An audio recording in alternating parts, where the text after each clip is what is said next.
You've got some goddamn nerve walking in here like you own the place." The voice cut through the gentle hum of conversation like a blade, turning heads across the dimly lit restaurant. Barron Trump, tall and composed, lifted his gaze from the menu, his fingers pausing on the fine leather cover. Across the table his mother, Melania, stiffened slightly but didn't turn. She was used to this. But this was different. The man standing at the table, face red with self-righteous fury, was no ordinary diner.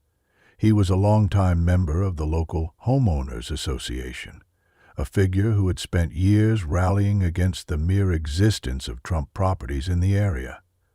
Dressed in a tailored blazer that screamed old money, but with a sneer that reeked of entitlement, he leaned in closer, one hand gripping the edge of the table as if he had the authority to flip it. "I said," the man pressed, voice rising, "you've got some fucking nerve, kid." The room held its breath.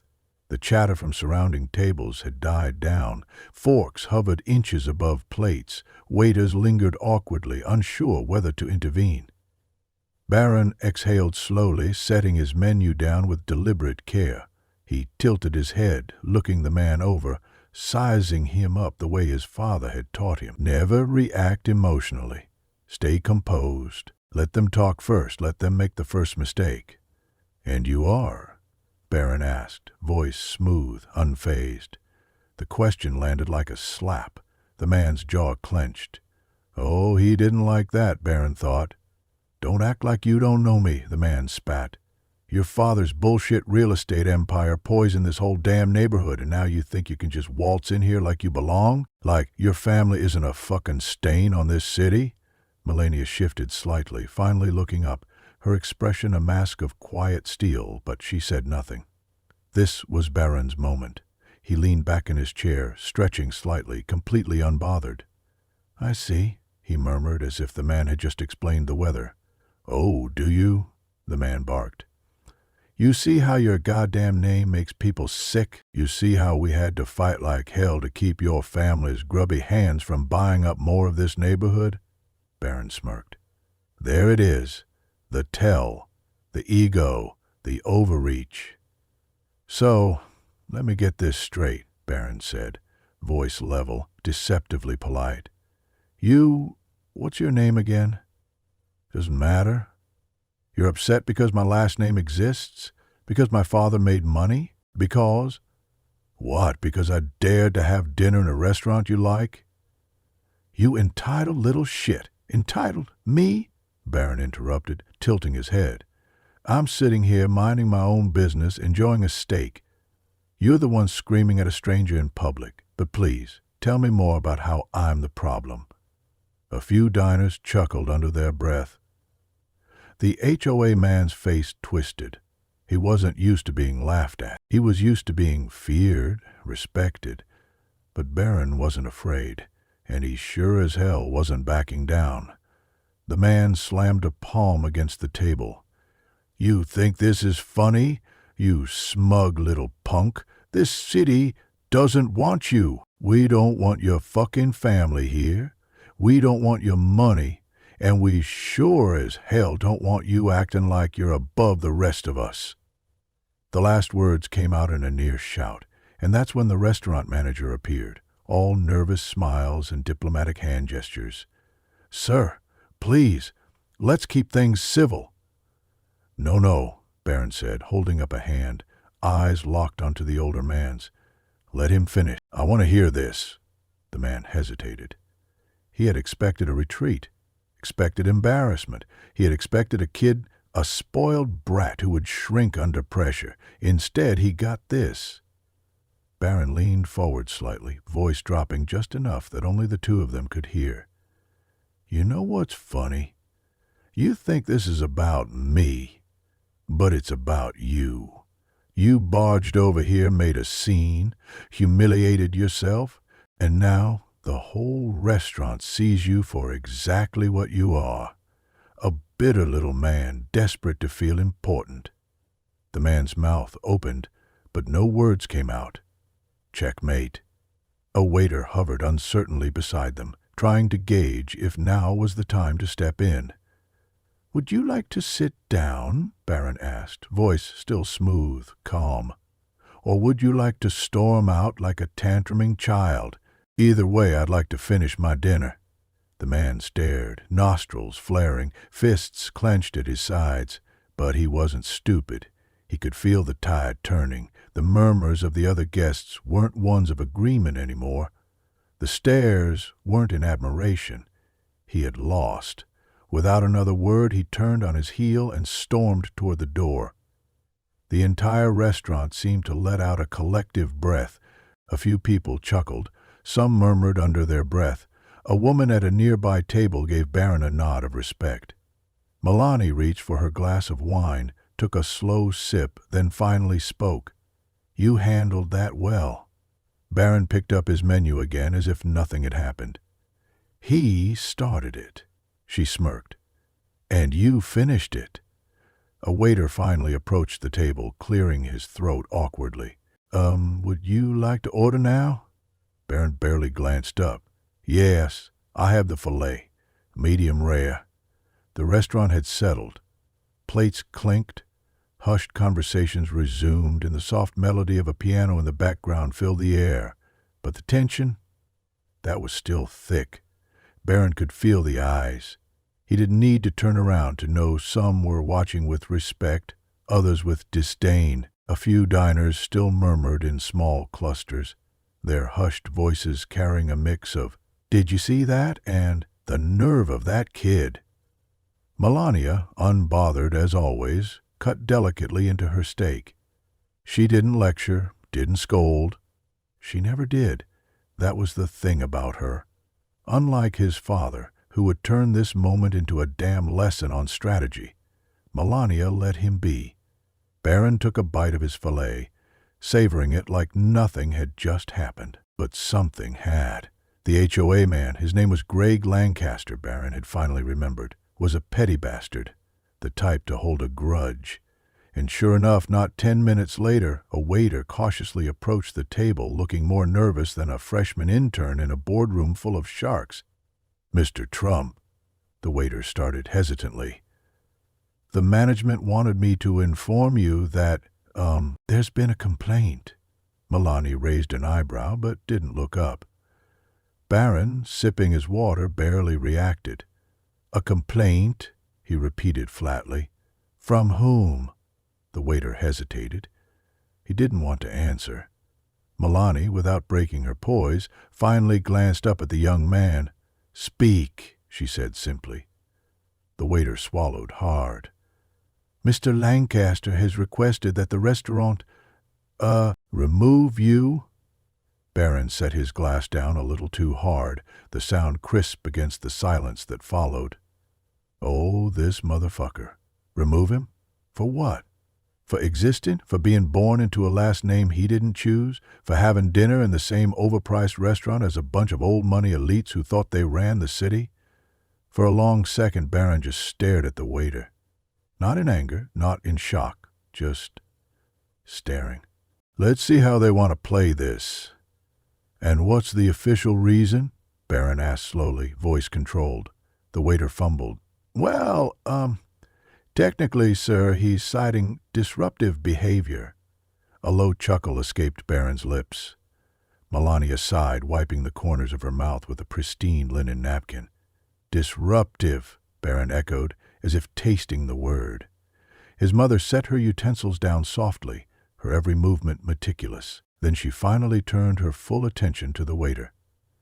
"Tell the manager," she said in that elegant, accented tone, "that if they wish to remove my son, they will also remove me. And then I will ensure that this restaurant— what is it called again?" She waved a hand in vague dismissal. "Whatever it is, never sees another high-profile guest again." The waiter went pale. He knew what that meant. The silent power of Melania Trump wasn't in headlines or speeches.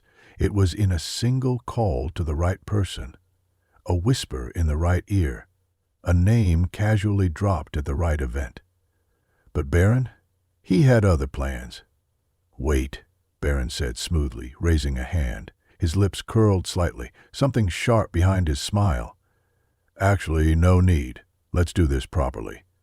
He stood slowly, pulling his phone out of his pocket, and he hit record. "Ladies and gentlemen," Barron's voice rang out across the restaurant, loud enough for everyone to hear, but not so loud as to seem unruly. Every conversation froze, forks stopped mid-air, people turned, eyes locked onto him. The manager, a short, well-dressed man in his late 50s, appeared from the kitchen already sweating. He knew what was about to happen. "I was just informed," Barron continued, calm and measured, "that Mr. Lancaster here, who, might I remind you, just spent 10 minutes cursing at me in public, is now demanding I be removed from this restaurant for disruptive behavior." A ripple went through the crowd. A few people looked uncomfortable, others intrigued. A couple snickered. The manager stepped forward hastily, hands up. "Mr. Trump, I assure you this is just a—" No, Barron interrupted, still so perfectly composed. "I want to understand. I want everyone here to understand this man." He gestured to Lancaster, whose face was now a deep shade of purple. "Has spent years calling my family corrupt, talking about fairness, decency, rules, and yet, in this restaurant, on a random evening, he is the one causing a scene and I am the problem." Someone whispered. Another diner muttered, "That's not right." The tension shifted. Lancaster realized it too late. He stood abruptly, jabbing a finger toward Barron. "Turn that fucking camera off, you spoiled little brat." Barron smiled. "Why? You don't like being held accountable?" The manager was sweating bullets now. "Mr. Trump, please," the man said hurriedly. "Let's not turn this into a—" "Oh, it's already something," Barron said smoothly. "Let me guess. If I were anyone else, if my last name weren't Trump, this wouldn't be happening, would it?" A long silence. Lancaster fumed. "This has nothing to do with your last name, you arrogant little shit." "Then what is it?" Barron snapped back before the man could finish. That stopped him cold. The entire restaurant was watching now. The weight of the moment was undeniable. Lancaster's mouth opened, but nothing came out. Barron let the silence stretch. Then, slowly, he turned to the manager. "Are you removing me?" The manager hesitated, trapped. He could feel the eyes on him, the silent judgments of powerful people who mattered. Barron let the question hang. His father had taught him this trick: let people stew in their own discomfort. Finally, after an unbearable pause, the manager cleared his throat. "No, Mr. Trump, you are welcome to stay." Barron nodded once, clicking his phone off. He had what he needed. Good choice. Lancaster, red-faced and seething, grabbed his coat. He stormed toward the door, but not before spitting one last line over his shoulder. "You're just like him. Just like him." Barron didn't flinch. He simply smirked. "And you're still leaving." With that, Lancaster shoved the door open and disappeared into the night. The restaurant, for the first time in 20 minutes, breathed again. And Barron, he sat back down, picked up his fork, and took another bite of his steak. Milani, watching the entire thing, smirked faintly and raised her wine glass. "You should let your father see that video." Barron grinned. "Oh, I plan to." "Got it. No cooling down, just pure fire. This next part will stay explosive, pushing the confrontation and tension even higher. I'll deliver the full 1,500 words, even if it takes 2 responses. Let's roll. I think we've had enough entertainment for one night." A few guests were still watching, whispering among themselves, some in admiration, others in shock. But nobody could deny what had just happened. Lancaster had walked into this place like a king, thinking he could humiliate Barron out of existence. And now he had been dragged out like an embarrassment. The restaurant manager, still pale, still sweating, hesitated before approaching the table. "Mr. Trump, Mrs. Trump," he cleared his throat, "I'd like to personally apologize for—" "You're apologizing now?" Barron cut in, raising an eyebrow. The man visibly shrank. "Yes, I should have intervened sooner. Mr. Lancaster was out of line." Melania didn't even look at him. She simply lifted her wine glass, swirling it slowly. And yet you stood there. The manager swallowed. I... Don't worry, Barron smirked. I already took care of it. The manager nodded rapidly. He knew what that meant, because by the time tomorrow morning rolled around, everyone in his world would be talking about one thing and one thing only: the night Greg Lancaster destroyed his own reputation. The moment Barron and Melania stepped out of the restaurant, the real war started. Cameras flashed. Reporters swarmed. Barron, what happened inside? Did you really threaten Greg Lancaster? Is this proof the Trump family is still dangerous? Barron kept walking. He had played his part inside. The video was already out there, and the internet was ripping Lancaster apart. He didn't need to say a damn thing. Melania, walking beside him, remained silent, unreadable. But the moment they reached the car, she finally spoke. You understand what happens next, yes? Barron slid into the back seat, stretching out his legs. Oh, yeah. Melania shut the door behind her, the car pulling away. They are going to hit back.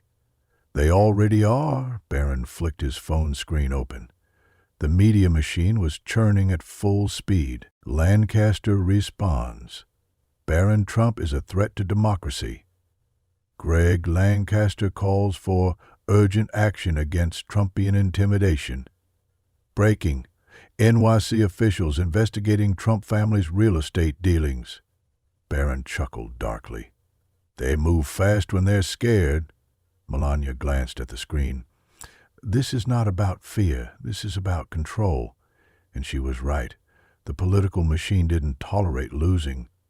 And tonight, Barron hadn't just won a public argument. He had humiliated a powerful figure.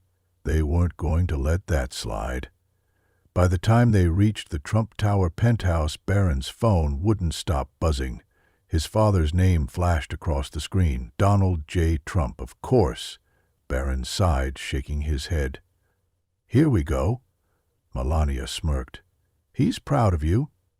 Yeah? Barron exhaled. Then why does this feel like I just started a war? Melania took his phone, pressed the answer button, and handed it back. Barron lifted it to his ear. Barron? His father's voice boomed. That was beautiful. That was incredible. They didn't expect that from you. Uh-huh. No, listen. Everybody's calling me about this. Everybody. They're saying, sir, your son, he's amazing. He's a fighter. And I tell them, I say, of course he is. He's my son. Barron pinched the bridge of his nose. Dad, and that Lancaster guy, he's done. I mean totally wiped out. He'll be lucky if he can get a dinner reservation at an Applebee's after this. Barron smirked. Okay, that part was funny. But listen. Trump's voice dropped slightly. You need to be careful now. You embarrass the wrong people. I know. They're going to come for you, kid. They're going to try to destroy you before you even start. So whatever you do next, make sure it's big. That? That made Barron pause, because that's what this was really about. This wasn't just about Lancaster. This wasn't just about a rich, bitter asshole throwing a tantrum. This was about power, and who gets to have it. Barron looked out the car window, watching the city lights blur past. I already know what I'm doing next, he muttered. Good, his father said. Make it count. The call ended. Melania studied him for a long moment. You made a choice, haven't you? Barron's jaw clenched slightly. Yeah, she nodded once. Then don't hesitate. Barron exhaled slowly, his fingers tightening around his phone, because for the first time in his life, he wasn't just reacting, he was making a move. The air inside the restaurant was thick, even after Lancaster had stormed out.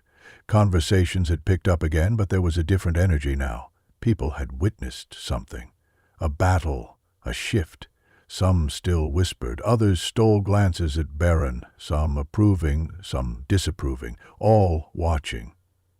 Barron sat back, exhaled slowly, and twirled the fork in his fingers. The adrenaline hadn't faded. Not fully. The moment played over in his mind. the way Lancaster had cracked, the way the entire room had turned against him. Melanie, always poised, took another sip of her wine and smirked. That was impressive. Barron huffed a quiet laugh. That was expected. But something still didn't feel finished. And he was right, because 5 minutes later, just as Barron was cutting into his steak again, the restaurant doors swung open hard. 2 men in dark suits stepped inside. Not security, not restaurant staff. Cops. Barron's eyes flicked up, instantly assessing. They weren't in uniform, but the way they carried themselves, clear as day. And the moment their eyes locked onto him, he knew exactly who had sent them. Lancaster. That bitter old prick. Mr. Trump, the taller one said, walking straight up to the table. No hesitation, no shame. The restaurant quieted again. This was a spectacle now. Barron set his knife down deliberately. Something I can help you with, officers? The shorter one, stockier, built like a retired linebacker, crossed his arms. We got a complaint about a public disturbance. Melanie let out the softest sigh, as if this were nothing more than a mild inconvenience. Barron, on the other hand, was already calculating. Public disturbance? That was a stretch, even for a petty move like this. The fact that they had even shown up meant Lancaster was connected. Fine. Let's see how deep this goes. A public disturbance, Barron repeated, voice calm, measured. Where exactly? The shorter cop's jaw tightened. Here. Ah. Barron leaned forward slightly. And did you happen to hear who caused it? The 2 cops exchanged looks, a flicker of hesitation. They knew. They just didn't give a damn. We were told you were yelling, causing an issue with other guests, the taller one said. A few diners scoffed under their breath. Someone muttered, That's bullshit. Melania tilted her head slightly. I see, she murmured, voice smooth as silk. Barron didn't look at her, didn't need to. He could handle this. So let's be clear, Barron said, sitting back. A grown man publicly harasses me, screams at me in the middle of dinner, disrupts the entire restaurant, then demands I be thrown out, and I'm the one you're here for? The taller cop didn't flinch. He was trained for this, but Barron could see the flicker of discomfort. The stocky one, not so much. His lips curled slightly like he was enjoying this. Barron clocked it instantly. One of those guys, a Lancaster loyalist, a puppet. Fine, let's pull the strings. All right, Barron said smoothly, pulling out his phone again. Stocky cop frowned immediately. Put that away. Barron smirked. No, I think I'll keep it, just in case. The taller cop sighed, rubbing his temple. He was already regretting this assignment. Mr. Trump, he tried again. We're just following up on a complaint. If everything is fine, then there's no problem. There is a problem, Barron cut in. Someone lied to you, and instead of questioning it, you showed up ready to escort me out. Stocky Cop's jaw tightened. He didn't like this. The tide was shifting. The restaurant wasn't just watching anymore. They were judging. What exactly is your plan here? Barron continued, eyes locked onto Stocky Cop. Are you arresting me? Charging me? Or just hoping I'll get nervous and leave? The taller cop sighed, already done with this mess. There's no arrest. We just need to confirm. You need to confirm that Lancaster lied? Barron interrupted. The cop hesitated. Look. No, you look, Barron snapped, voice sharp now. This is a power move. Lancaster got embarrassed, so now he's using his friends to clean up his mess. The only question is, are you actually going to play along with it? The taller cop hesitated just a second too long. Stocky Cop? He wasn't backing down. Watch your tone, kid. Or what? Barron challenged. Not backing down, not flinching. Silence. Stocky Cop wanted to do something. Barron could see it. But he couldn't. Not here. Not with this many eyes. Finally, after a long, unbearable pause, The taller cop exhaled. "This is a waste of time," he muttered. Stocky cop glared, but didn't argue. The taller one turned to the manager, who had been standing there like a scared child. "Everything fine here?" the cop asked flatly. The manager hesitated, swallowed, then nodded. "Yes, there was no actual issue." Barron smirked. Stocky cop seethed. But it was over. The cops left without another word, and just like that, Lancaster had failed again. The restaurant erupted into murmurs the moment the cops walked out. Some people avoided eye contact, uncomfortable with what they'd just witnessed. Others, they looked pissed. "That was fucked up," a voice muttered from a nearby table. "He actually called the cops over dinner?" another scoffed. A woman, mid-40s, diamond earrings flashing, leaned slightly toward Barron's table. "That was handled well," she said quietly. He nodded once in acknowledgement. The night wasn't over. Not by a long shot. Because Lancaster, he wasn't done yet. And Barron knew it. Because power-hungry men like him, they never knew when to quit. "Got it. No cooling down, no pulling punches. This section is going to escalate even further. Lancaster isn't done, and Barron knows it. Tension is high, and the real war is about to begin. I'll give you the full 1,500 words, even if I need 2 responses. No shortcuts. Let's go." The restaurant was still buzzing from the confrontation. Barron wasn't stupid. This wasn't over. Lancaster wouldn't just slink off into the night licking his wounds. No, men like him don't take humiliation well. They don't forget it. They strike back. And sure enough, less than 10 minutes after the cops left, Barron's phone buzzed. Multiple times, group texts, social media pings, news alerts. His name was trending. Melania, sensing the shift, casually wiped her lips with a linen napkin and glanced at him. "Well?" Barron exhaled slowly, flipping his phone screen up. There it was, a headline already spreading like wildfire. Breaking. Barron Trump accused of public disturbance in upscale NYC restaurant. Police called to scene. And the best part? The picture attached wasn't of Lancaster screaming like a lunatic. It was of Barron standing, phone in hand, looking directly at the cops. Oh, these motherfuckers are fast. This was coordinated, planned. The HOA bastard had a media pipeline ready. Melania took a slow sip of wine. They work fast. Barron chuckled darkly. "Yeah, but so do I." He clicked open Twitter, because if they wanted to play dirty, he was about to show them how the game was really played. The restaurant wasn't just a restaurant anymore. It was a stage, a battlefield. And Barron? He was about to go on the offensive. He swiped open his camera roll, scrolled to the video of Lancaster's meltdown, and hit upload. He didn't edit it, didn't trim it, just pure, unfiltered footage. And then he typed, "A man screams at me in a restaurant, demands I leave, then calls the cops on me. Now watch how fast the media spins the story. Here's the full video. Decide for yourself. Post." It took seconds to go viral. The retweets? Immediate. The comments? Explosive. Holy shit! Lancaster looks unhinged. This is not what the media is saying. Wait, the cops were called on Barron? Not this lunatic screaming in public. Yo, this is a setup. It was happening in real time. The narrative was shifting. And Lancaster, wherever he was losing his goddamn mind. Because nothing burns like public humiliation. The restaurant was fully divided now. Some diners pretended not to notice. Others, fully engaged. 2 men at the bar whispered, nodding at Barron like they just realized he was actually dangerous in a way they hadn't expected. A woman in a designer dress, a socialite, someone with real influence, leaned in. "That was bold," he shrugged. "Necessary," she smirked.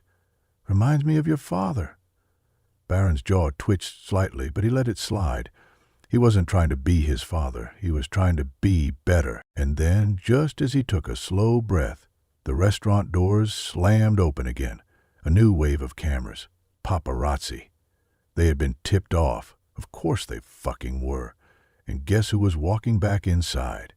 Greg Lancaster, face red, pacing forward like a man who had just realized he was on the verge of public destruction. This wasn't about control anymore.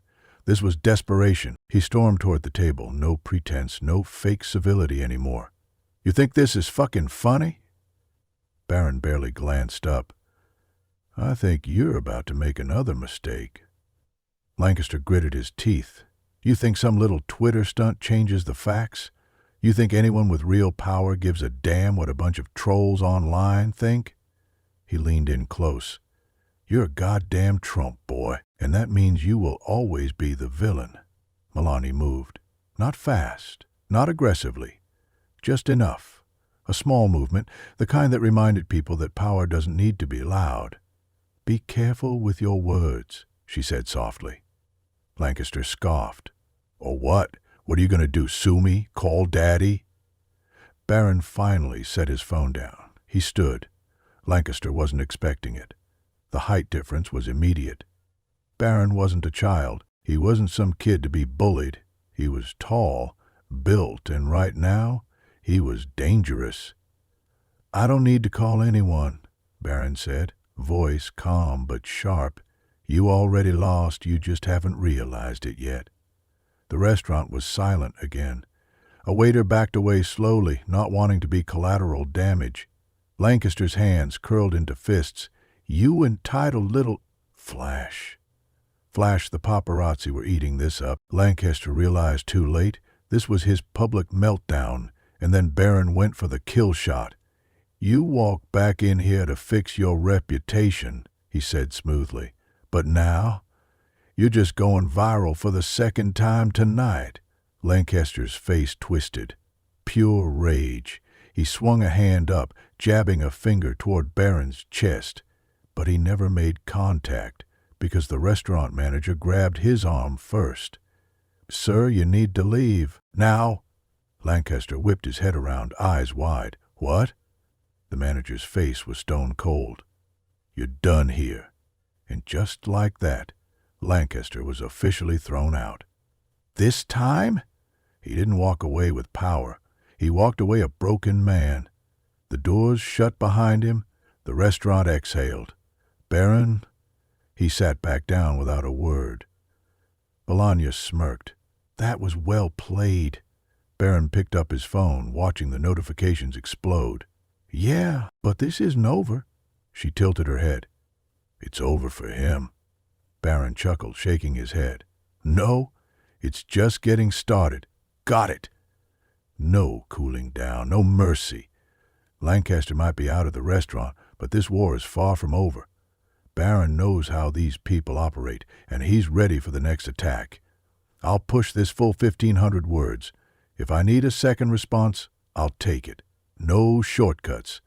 Let's unleash hell." The moment Lancaster stumbled out of the restaurant, the air shifted. Barron felt it. The whole night had been a test, a battle of ego, control, and legacy. And he had just won. But winning isn't the same as finishing. Melania, still perfectly composed, tapped her manicured fingers against the table. "Do you want dessert?" Barron exhaled a quiet laugh.